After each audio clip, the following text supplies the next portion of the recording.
Are you ready to branch out, to take a leap of faith, to love yourself and others fully? Then let go of whatever no longer serves you to take action now on Get Rooted Radio with Erica Gifford Mills, living it up, loving it up, and letting it go. Erica will energize and excite you to power up your passionate dream that sets your soul on fire. With Erica's E3 approach, equipping, empowering, and enlightening yourself so you can be yourself for yourself. Get ready and get rooted to live a life without regrets, without what ifs, without should haves, and especially without empty feelings from a life unexplored. This hit show helps you build powerful and intentional roots to live it up, love it up, and let it go. Get fearlessly ready and powerfully rooted in your yes with your host, Erica Gifford Mills, and be fearless about your more and stand in your yes. Now on Get Rooted Radio.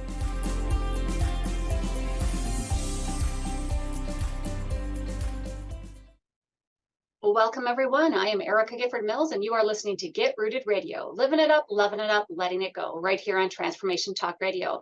A big shout out to my new producer today, Kacy. Kacy, thank you so much for being a part of this. I hope you are doing well.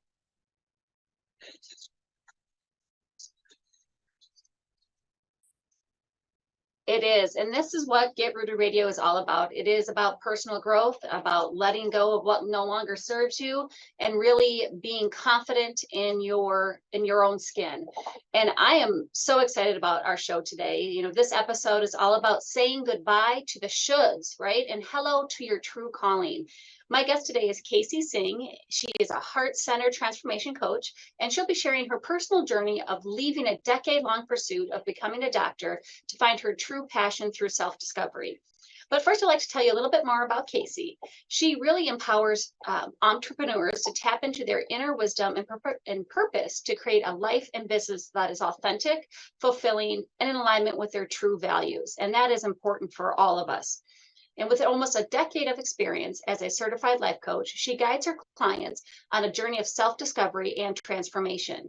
Kacy uses a unique blend of practical tools and techniques, intuitive guidance, and spiritual teachings to help entrepreneurs break free from old patterns and limiting beliefs, and really make decisions that align with their deepest desires. Please welcome Kacy Singh to the show. Kacy, thank you so much for being here today. Oh, thank you, Erica. The pleasure is mine. Thank you for having me. And I'm glad you're going to be sharing your journey because I am already tongue-tied today. But let's start at the beginning. How did you really get started on your journey of self-discovery? Yeah, I mean, it dates back to like almost, as you shared, like a decade ago. Even before that, to be honest. So just to briefly kind of give a overview of my childhood. So I lived in India. And I was born there. I was about 5 when my parents decided they wanted a better life. They wanted to immigrate to Canada. And so when I was 5, essentially I was uprooted from this life that, you know, was stable, had all the luxuries that we needed, all that stuff, because my parents were very well off. And then we essentially came to Canada where it was like cold, right? Like moving from India to Canada, super different. In the middle of winter, we essentially moved to this unknown foreign place.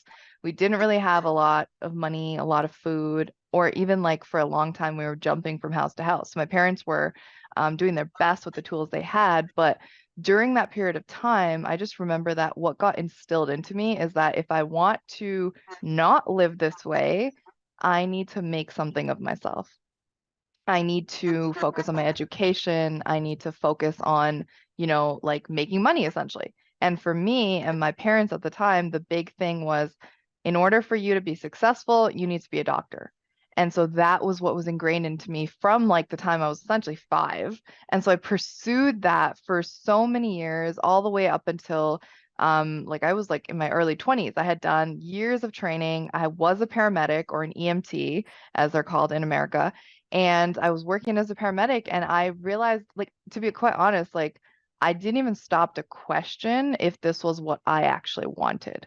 I just did it because I thought, well, this is what I should be doing. This is what I've always known. And so that was like what my life was like.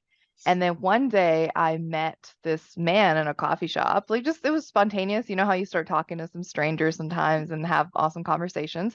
So he dropped a nugget for me, which literally changed my life. And this was almost a decade ago. And he was like, because I was talking to him about my dreams and wanting to travel and write, which didn't really go in alignment with what I was doing, right? But he said to me, he's like, wow, it sounds like you have so much like wisdom to share. And I think you should totally go to this like self-development program.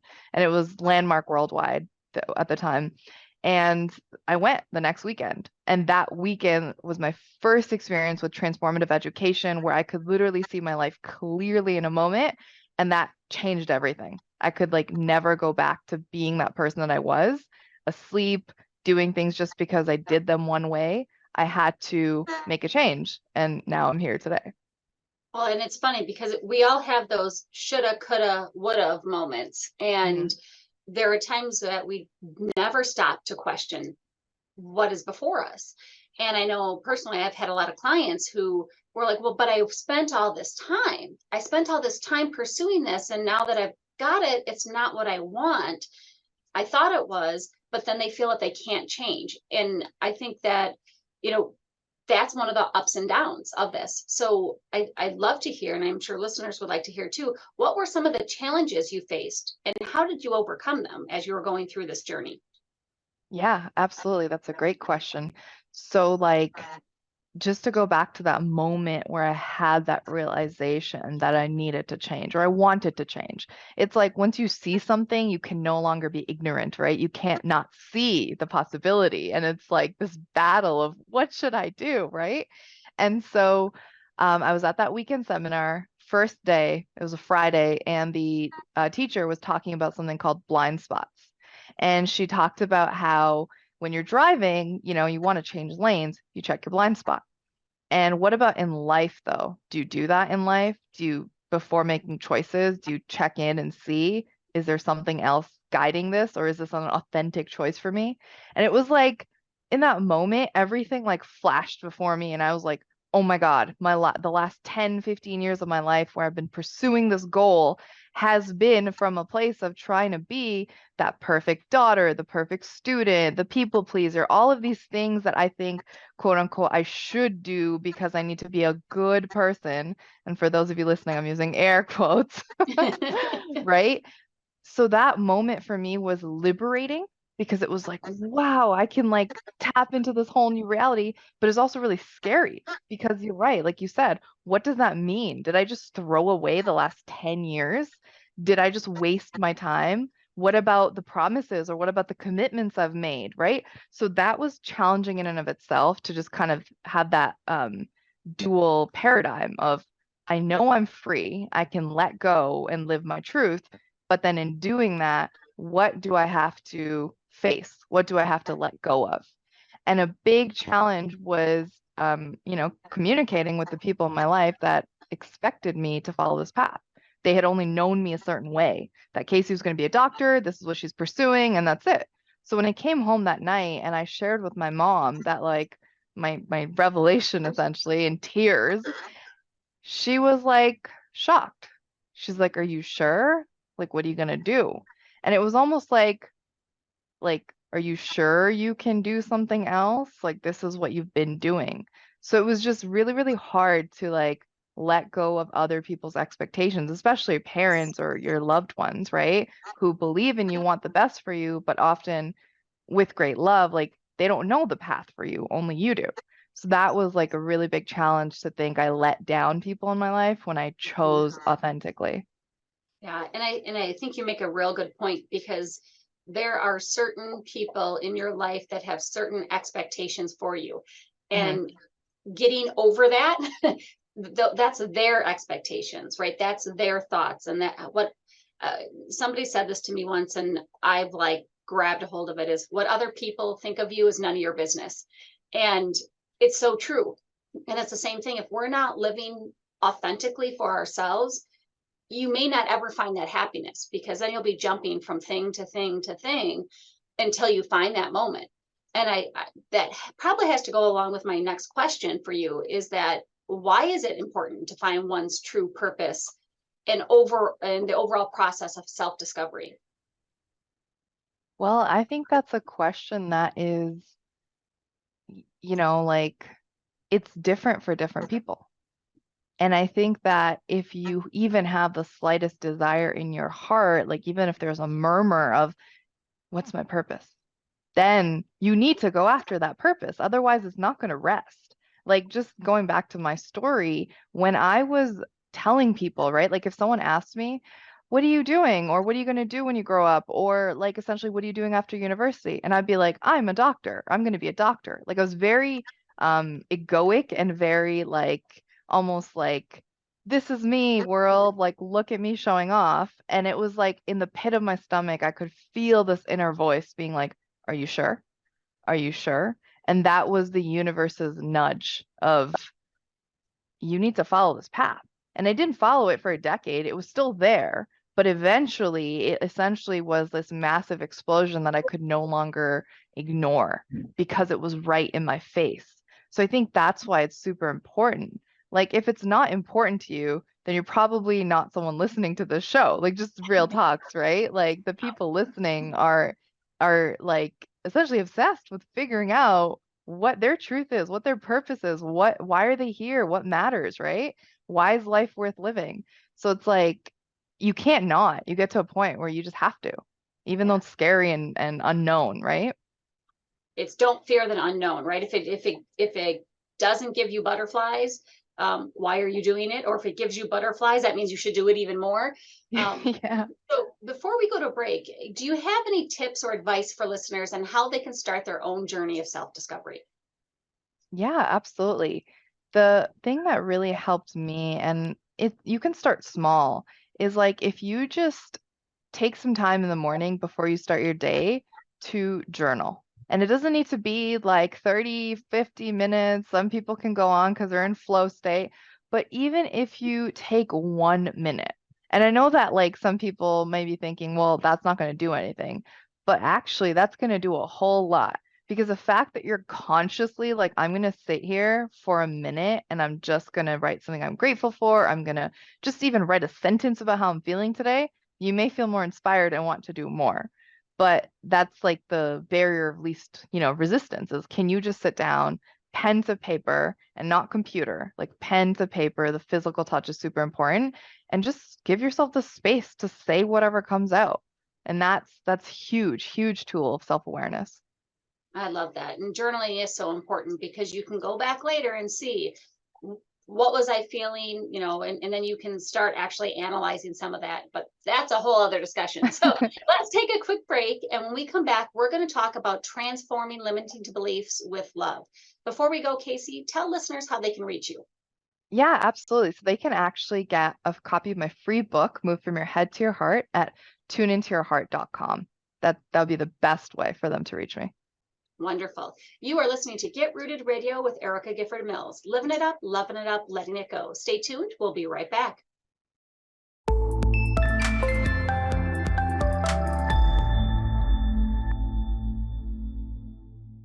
Welcome back to Get Rooted Radio with Erica Gifford Mills. Living it up, loving it up, letting it go. If you missed any portion of today's episode, you can catch it on getrootedradio.com. That's getrootedradio.com. Don't forget to subscribe online to receive the latest news, events, specials, and words of encouragement. Go to getrootedradio.com. Welcome back to my guest, Kacy Singh. Thank you so much for being on the show with us today. Absolutely. Such a great conversation.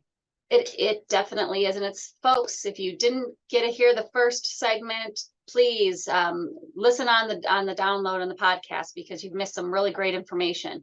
But during the first segment, we heard all about Kacy's journey and the importance of self-discovery and finding one's true purpose. Now let's kind of focus on how to identify and release limiting beliefs that hold us back from really living authentically and reaching our potential.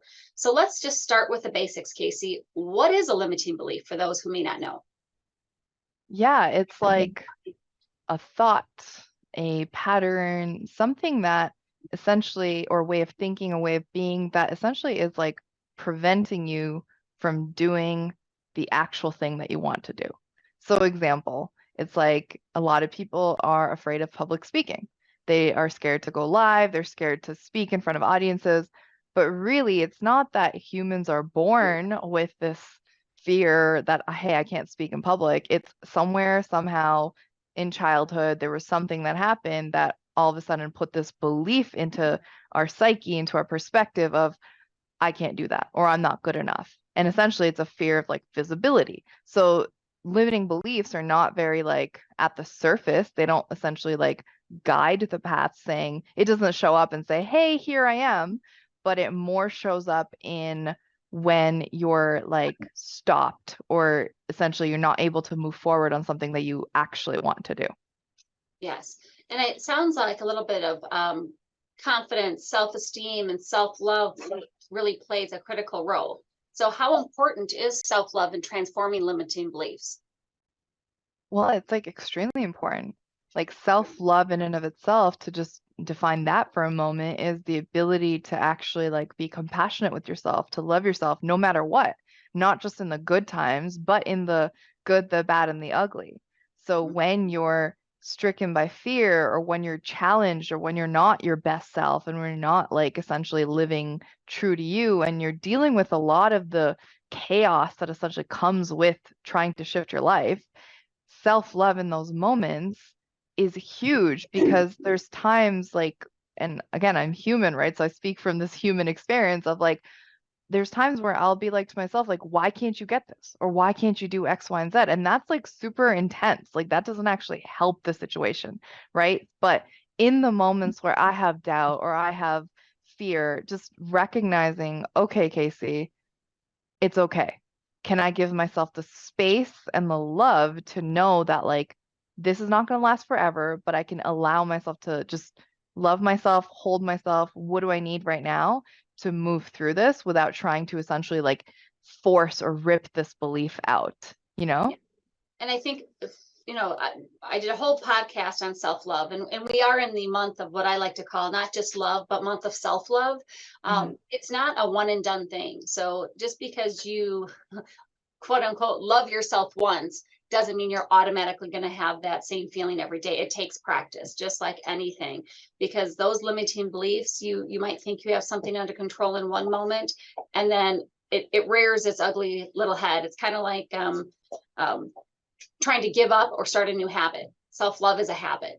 It is Mhm. something that you need to practice on a daily basis and continuing. So I'm going to put you on the spot a little bit, Kacy. Can you share an actual example of a limiting belief that you've overcome and how you did Yeah, that's a good one. Huh.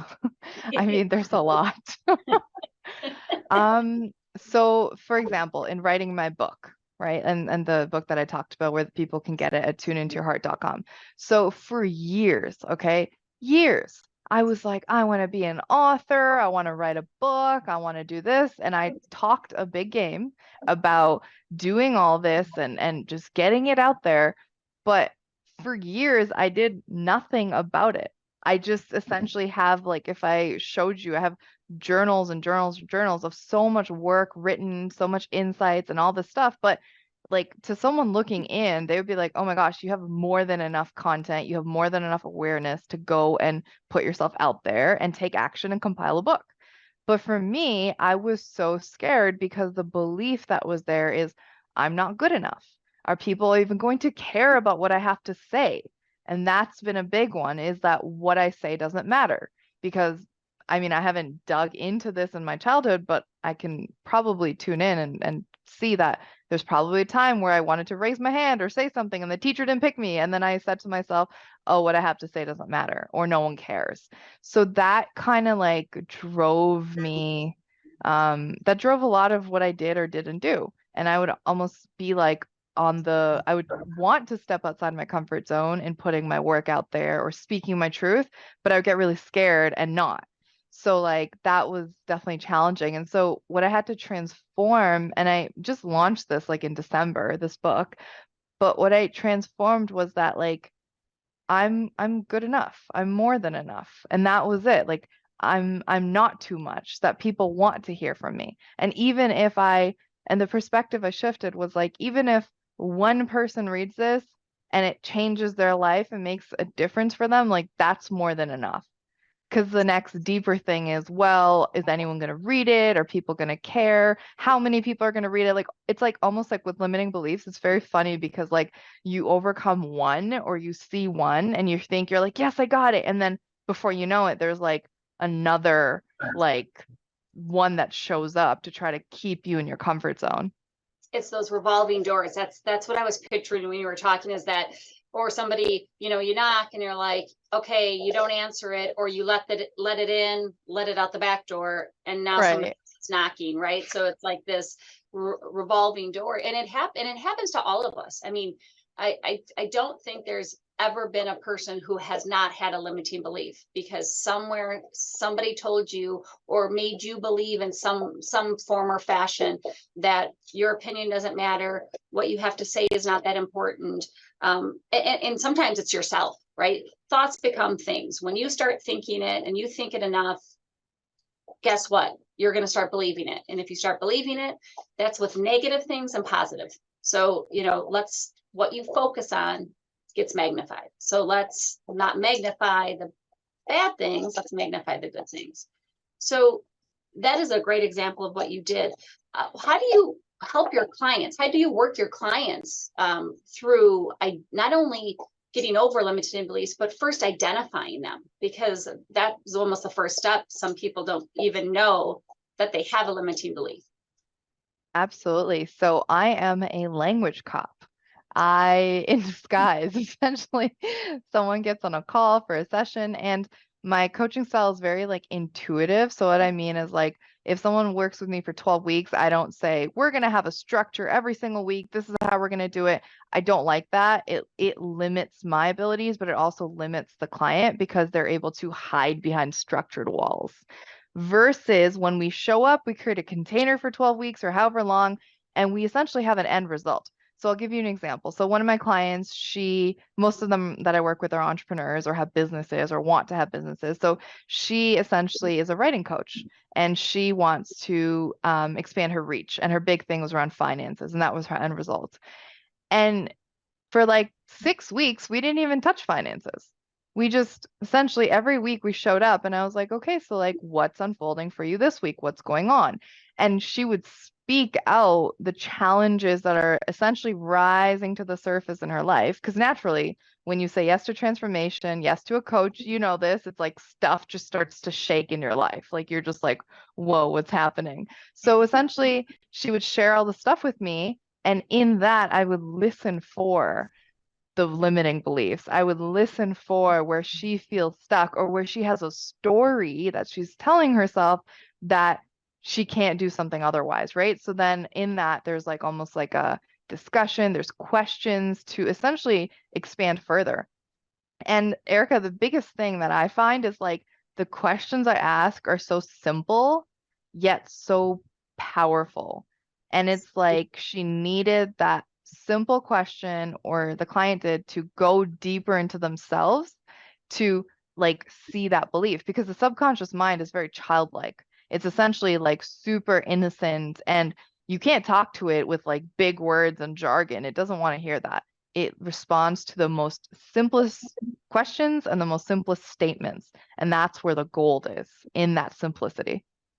Yeah, and I love that because it's so true. I mean, and sometimes I always like to hear people like, "Oh, I'm afraid of failing." And when this particular client started talking, I'm like, actually, I have a feeling you're not afraid of failing. You're afraid of succeeding, because then what? And it all comes to listening, and words matter, right? So when they're using certain words and going through that, so I love to hear how they do that. And that's really important for people to acknowledge, because you've said it so much to yourself that sometimes you don't even hear the words you're saying, or the tone in which you're saying it, or the inflection, right? And that all makes a big difference. But let's take a quick break. And when we come back, we're going to discuss practical tools to move from the head to the heart. Before we go, Kacy, tell listeners how they can reach you on social media, your website, how to get a copy of that free book. Absolutely. So they can go to tuneintoyourheart.com. to get a copy of that book. And then once they're on my email list, they can also get in contact with me. They'll hear more about my offerings, as well as just like read my book and get to know if they do want to work with me or connect with me further. Wonderful. I'm Erica Gifford Mills, and you are listening to Get Rooted Radio, living it up, loving it up, letting it go. Stay tuned. We'll be right back.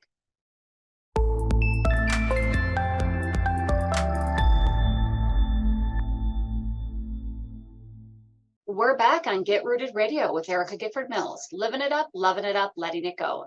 Don't forget to visit getrootedradio.com to listen to a replay of this episode, sign up for helpful tips, and learn about upcoming events. That's getrootedradio.com. Welcome back to my guest, Kacy Singh. Thank you so much for being part of the show today. Thank you. Absolutely. So we've been talking about self-love and how to identify and overcome limiting beliefs. We heard about your journey and we talked about tips and tricks. But now let's move on to from leading with the head to the heart.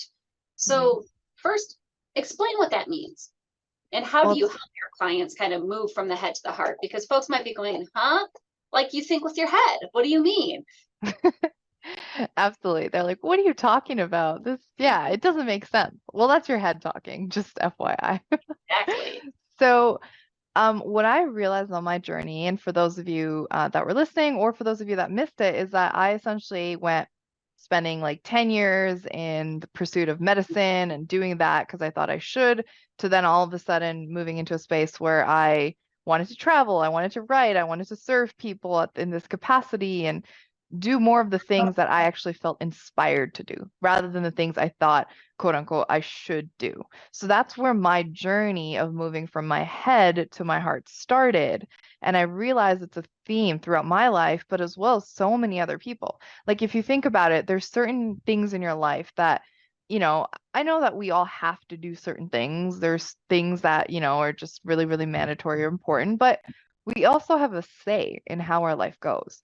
So like, if there's things in your life that you're essentially like confused about or you're wanting to make a decision in those moments, like giving yourself the phrase of how can I move from my head to my heart, it may open up a lot of new things for you. So for example, it's like the head is very logical, very logically driven. It will guide you to things that make sense. And you'll be like, oh, that makes sense. Like I should do that because I would make more money in this job. Or I should do that because my spouse wants me to do that. Like it's a lot of things that you can like deduct, like deductible reasoning. It's like A plus B equals C.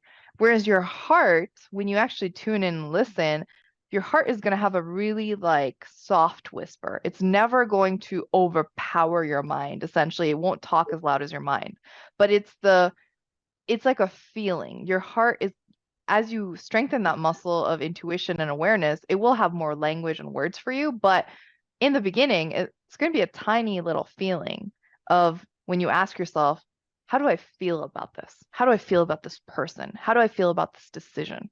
So like it's to move from your head to your heart is essentially like to make decisions from a place that are going to actually empower you rather than just make sense, if that makes sense. Yeah, no, it's like your gut trust. It's like that inner yes. And I think sometimes people don't want to trust their gut.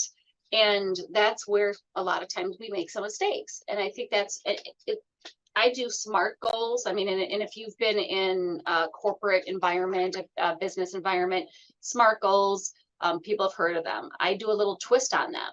And each letter has to do with essentially true to yourself, authenticity, making it memorable, not just measurable. Because if you aren't doing something for yourself, something that you feel is authentically you, chances are you're not going to continue up with it, right? You're going to somehow not be able to make that goal a reality because it's not something that you truly want to do or is that is important to you.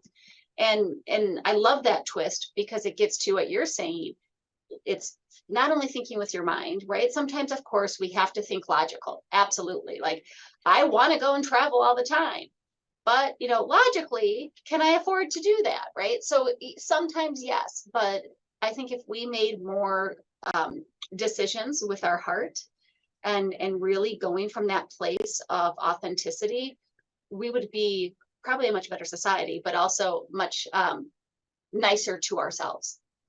I absolutely agree. I would love to share an example just came to mind that I think would Yes. solidify this. So, okay, so one of my clients most recently, a couple months ago, he essentially he talked to me about he wanted to go to the military.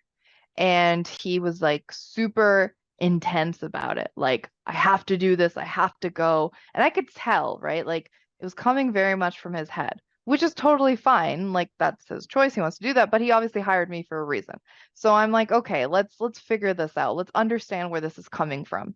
As we dug deeper and deeper, we got through to limiting beliefs. We essentially like moved into his heart. I realized and he realized too, and the words came out of his mouth and the self-expression and the bottled up expression that he had been holding on to was this. And he didn't even know that this was the reason. He basically shared with me that in a burst of essentially like emotion, he's like, wow, I feel like I needed to go to the military to become a better man. I needed to go because I didn't have a father that supported me as a kid. That little child within me needed some sort of external discipline in a circumstance to mold myself into the man I needed to be. And so, like, he had this moment of clarity of, do I actually want to do this? Right? And yes or no, it doesn't matter, but is it coming from an authentic place? That's super important. So, like, we had that conversation. Now 6 months go by and he, is still working on the process, hasn't been accepted or any of that stuff yet. But throughout this time, he starts working out. He starts waking up at 5. He starts doing the things that he knows in his life are going to help him become a better man, just for himself. So literally today, he's like working out, reading, doing all these powerful things to develop himself as a man. And last week, he gets an invitation to join the military for the thing he wanted to do originally. And I asked him, I was like, so what are you going to do? And he's like, well, tuning into my heart, he's like, I feel like I've made a choice. He's like, I still want to go, but it's from a different place. I no longer want to fix myself. I no longer want to, you know, do this so that I can X, Y, and Z. I want to do this because I want to do this. And that's head versus heart. I love that. That is a great example for people to really kind of get that understanding. So there are different tools that can be used. And I I highly believe in mindfulness and meditation. And I believe it probably would be a very important part of the process. Can you explain how those would work in these, in self-discovery? Absolutely. Yeah. So like some of the tools are like really simple. And I think that most people have heard of them, right? Like meditation, journaling, but they can often just get kind of like pushed aside as, oh yeah, like meditation and journaling. But the thing is like I invite anyone listening to really like get the gravity of what that actually means, what those tools actually are. It essentially creates space for you during the day to step essentially out of your day-to-day norm and take a step back into awareness, even if it's just 2 minutes, to just breathe and to just like give yourself the space to see things from a new perspective, even if that means just pausing, right?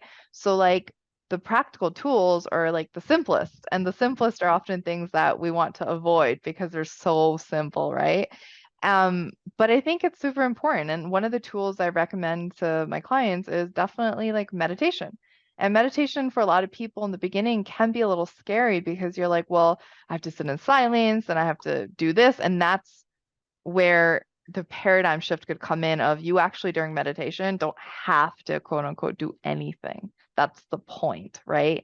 And a lot of times you can get started with guided meditations just to help you just be, right? Just to be present. So I use an app called Insight Timer and it's free. There's hundreds of thousands of meditations. You can upgrade if you want, but like that has helped me massively. And since this year started, just to kind of just share even my own progress is I used to be really inconsistent. Like I would do it sometimes, I wouldn't do it other times. But for the last 36, 37 days since the year started, I've been doing it every day, different ones that inspire me. And the timer or the app will actually tell you how many consistent days you've done it. So there's also like a dopamine hit of like, yes, I've been consistent. I can keep on track. So that is a really, really powerful tool. Even like 2 minutes a day can change your life because it creates space between what is as well as what you want to create. Oh, absolutely. And you have to sit with yourself. You have to be comfortable with yourself. And sometimes people are uncomfortable with that, right? Sitting with my thoughts, sitting with myself can be a very uncomfortable place until you learn to accept, right? You have that self-love that we talked about in the last segment, and then getting to the point where, you said practice the pause. You don't want to have a knee-jerk reaction when you're making decisions, when you're making different things. And so when you can practice that pause, which in mindfulness and meditation will help you with that. And those are really, I mean, they're really important aspects. And, what one type of meditation or mindfulness for one person might not work. So just because you tried one thing and it didn't work, don't give up. There are other options. And, like I said, Google it, right? There's so many things that just because this one didn't work doesn't mean others won't. So before we go to break, I know we talked, gave an example, and I know we gave some practical tools and strategies, but when we're setting goals, how do we set goals that align with one's true self? Well, I think you just want to ask yourself, like, is this something I actually want to do? To be completely real, right? Like the other day, I looked at my calendar and I did a calendar audit of like, what are the things I've said yes to that I said yes to because I was trying to please someone or I was trying to get something and coming from a really like intense or fear-based space or whatever. Because there's certain drivers in our bodies that just drive us to take actions. And sometimes we're just like not sure why. So I just kind of keep an eye on that part of me and I'll just audit sometimes. I'm like, okay, like let's take a break. Let's look at what we're doing. Is this actually serving us or is this busy work just to make the ego feel better, you know? Yeah. Oh, yeah. So it's time management and also boundary management, folks, right? Because our time management sometimes gets sucked up because we are not establishing, communicating, and keeping the boundaries of saying no to things because we think we should, or somebody will feel bad if we say no. So trust me, we can do a whole nother episode on that as well. And Agreed. I will be doing a boundary management in the next month. So we're going to take a quick break. And when we come back, we're going to wrap up today's show with talking about living in alignment. This is Get Rooted Radio with Erica Gifford Mills. Living it up, loving it up, letting it go. Stay tuned. We'll be right back.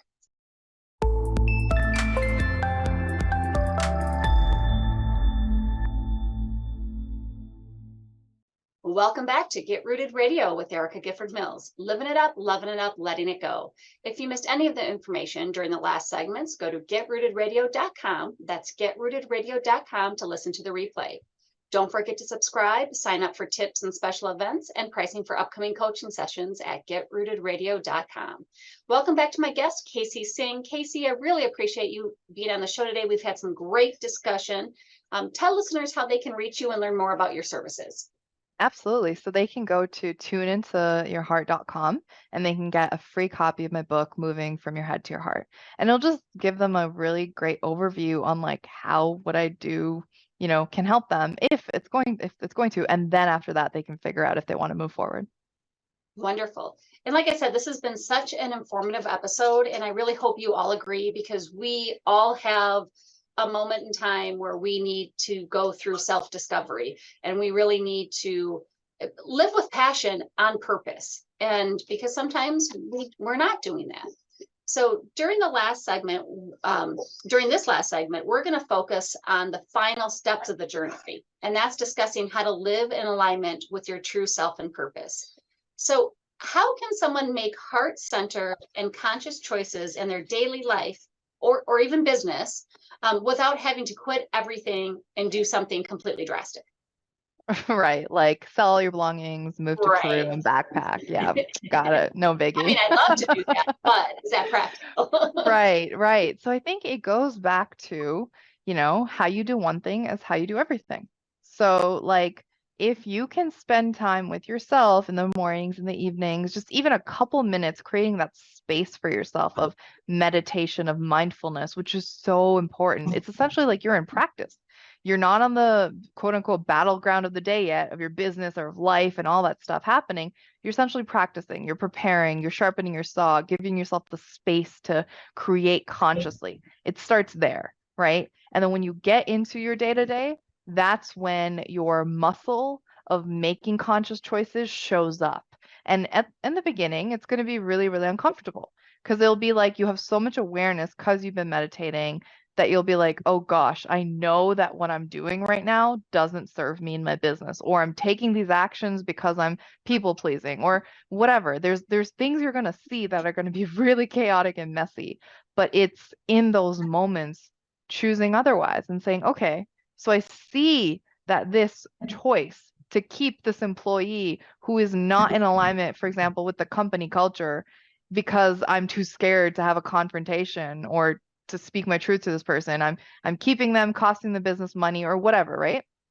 But as you meditate, you become more conscious. Maybe then you realize, okay, there's a different approach I can take. Maybe I can have a more heart-centered conversation with this person without it being confrontation. Maybe I can be kind and compassionate in my communication. And how do I do that? Well, it comes from your meditation. It comes from you knowing yourself, right? It comes from listening to things like this. Because the thing is, in this 60-minute session, like we've gone over so many things. And if someone can just walk away with one thing and practice it for the next 30 days, right? Then they're going to see like profound impacts and shifts. And I think the biggest challenge with taking this information or any information like this and putting it and applying in your life is that we as humans think we have to do it all. It's either all or nothing, rather than can I just take a tiny step in the direction that aligns with me, and then before you know it, you've like grown exponentially. And I'm sure you've heard of the book Atomic Habits, Erica, Oh, yes. right? And he Yeah. talks about how really micro, like 1% a day is not just 365% more in a year. It's like 35, 36 times more, which is insane. So like little actionable steps to improve your connection to yourself are actually what's going to have you make better choices in life, in business, in your relationships. And a couple of things you said in there, I mean, everything you said in there was key, but a couple of things that I want to call out is that it's habit forming. All the things that we do that lead up to maybe not such great habits, same time it takes to break and to start new habits. So you need to practice this, right? You just like self-love, just like removing those limiting beliefs. It takes time. So just because you make a mistake and you stumble, don't throw it all away. It takes time to make it become a habit, just like meditation and mindfulness. Everything takes time. It's not necessarily a snap of the fingers and it's going to just happen. So making sure that you are having that patience and self-compassion, and which is going to lead me to my next question is, how do you encourage patience and self-compassion in the personal growth process? Because having patience with yourself and having, giving yourself the space and the grace to make mistakes is hard. So how do we encourage folks to do that? I think just the remembrance that we're all human. We all go through that. And what I tell my clients all the time is like, it's okay. Like you're a human being having a human experience, and you literally do the best with the tools you got and you keep moving forward, right? And I think people recognizing and hearing that, it's like super simple, right? But hearing that from another human being creates space. You're just like, oh, I'm not the only one in the entire world going through this chaos. I'm not the only one who's dealing with having negative self-talk. I'm not the only one. And when you kind of know that, you're just like, okay, well, if they can do this, if they can change their life and they can move forward, then so can I. Even if there's like a tiny moment of that awareness, that's really powerful because you're talking to the subconscious mind. You're not talking to the conscious mind to change. That's not the one that's actually going to do the work. It's the subconscious that needs to feel trust. It needs to feel heard. It needs to feel supported. Otherwise, it's not going to change. And the harder you are on that part of you or that inner child within you, the more resistant it's going to be, right? It's going to be like, no, don't tell me what to do. I don't want to do that. Versus, you did so good today. And I know that we didn't do all the things we said we were going to do, but we did most of them. And I'm just like so proud of you. And I think just like having that conversation with yourself is important, but often we do need support. We need guidance. That's why there's coaches. That's why I have a job, right? Because I want to serve people and we need the support. We all do. And I think it's important for folks to know that you're going to be uncomfortable, right? So during this growth process, you got to get comfy being uncomfy, because that happens. And it doesn't mean that you should stop. Unlike some exercises, right? When if it's hurting you, you're probably doing it wrong. But afterwards, you might have some pain because you're using muscles that you weren't necessarily using. And it's the same thing when you're going through personal growth, when you're going through your journey of self-discovery. There's going to be some pain. But if you look down the road, you'll see that light, and just keep moving forward. So one question before we have to wrap up the show is, how does mindfulness and self-awareness play a role in making choices that align with one's true self and purpose? Because we've said so many times, self-discovery, self-awareness, mindfulness, but why are they key to aligning? Well, it's one of those things that like when you have practiced that muscle of tuning into yourself, tuning into what feels right, giving yourself stillness so that the actual thoughts in your mind that are like, essentially it's like shuffling, the stuff that's like not really that great. It's kind of like all moving around, and then the gold moves to the top. So with mindfulness and consciousness and meditation, like it's like the gold essentially moves to the top and you didn't know it was there. So when you can practice that in those moments, then you have that superpower in business, in life, in relationships, and people can feel that energy. People can feel that you're a kind of human being that's different, like it's like there's people I've met that do business differently. They do business from a very authentic, heart-centered space, even sales calls, for example. And you can feel when people are genuine versus when people are in their head trying to sell you something rather than caring about you, right? So it's like these practices are not just going to give you more peace of mind, but they will make you more money, to be completely real. And who doesn't want to make more money, right?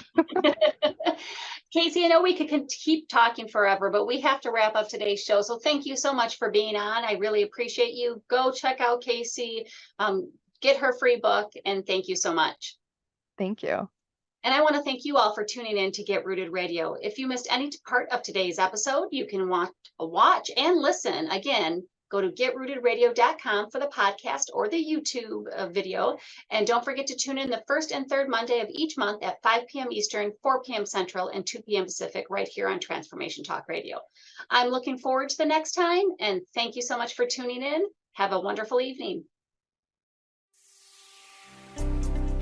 Thank you for listening to Get Rooted Radio with Erica Gifford Mills, living it up, loving it up, and letting it go. Visit getrootedradio.com if you have missed any part of this hit show, and tune in on transformationtalkradio.com to live fearlessly in your more and powerfully rooted in your unlimited yes. For more information and to work with Erica directly, visit getrootedradio.com. That's getrootedradio.com, and get ready to live it up, love it up, and let it go.